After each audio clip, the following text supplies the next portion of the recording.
Hey everybody, Mrs. Guard here, and we're going to be breaking down this video that you guys just watched about the argument between the cheerleaders and the school newspaper editor.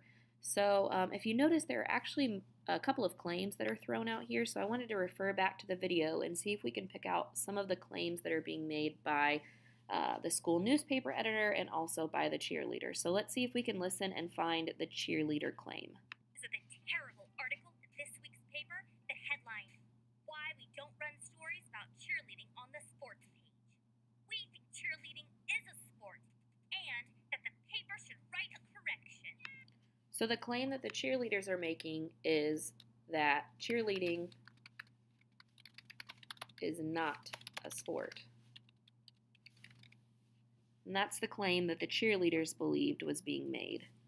But if you listen in just a minute, the story editor or the newspaper editor actually believes that there's a different claim or a different opinion that's being made.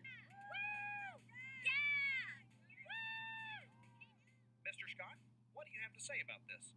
The article is not about whether cheerleading is a sport.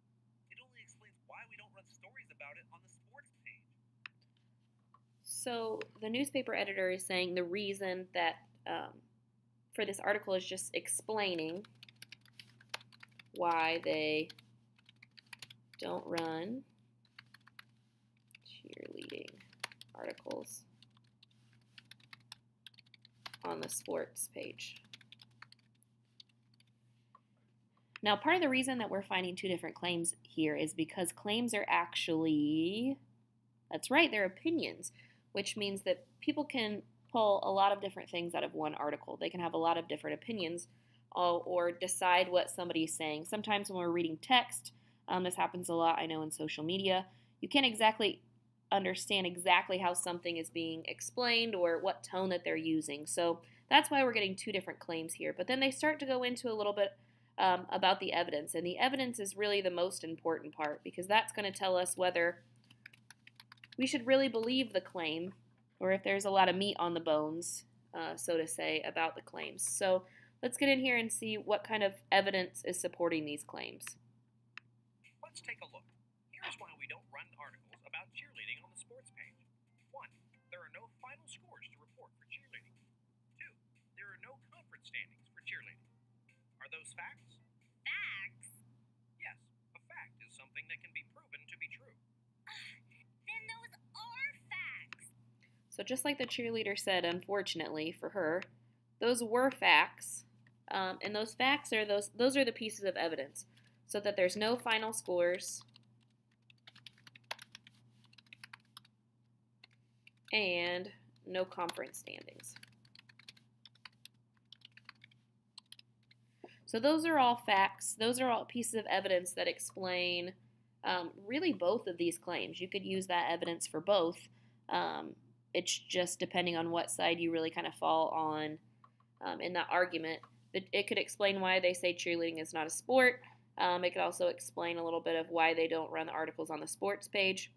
Now here is where we get into the reasonings part. And the reasonings are based in evidence. They're based in facts, but it's still a little bit of an opinion because it's how you want to use those facts. So if we fast forward a little bit to the end, and they talk about the judge's ruling, if I could find it on here.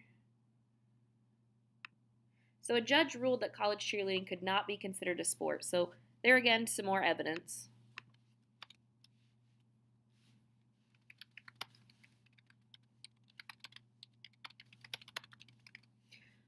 But in here in the reasoning that the newspaper gives is that given this ruling, it's unlikely cheerleading will ever be recognized as a sport. That's their reasoning for why they're not running these things.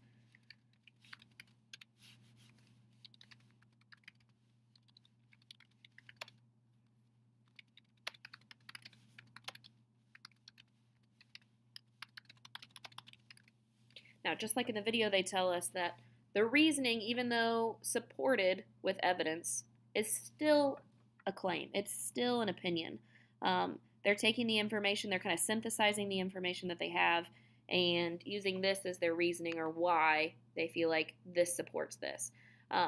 Obviously, the cheerleaders don't see it that way. We don't always agree on those types of things, but that's the reasoning that they've given here. So this is a good example of how regardless of how you feel about the issue, because I know I'm going to have a lot of people out there that think, of course, cheerleading is a sport, and I'm going to have people that fall on the other side and don't think it is as well.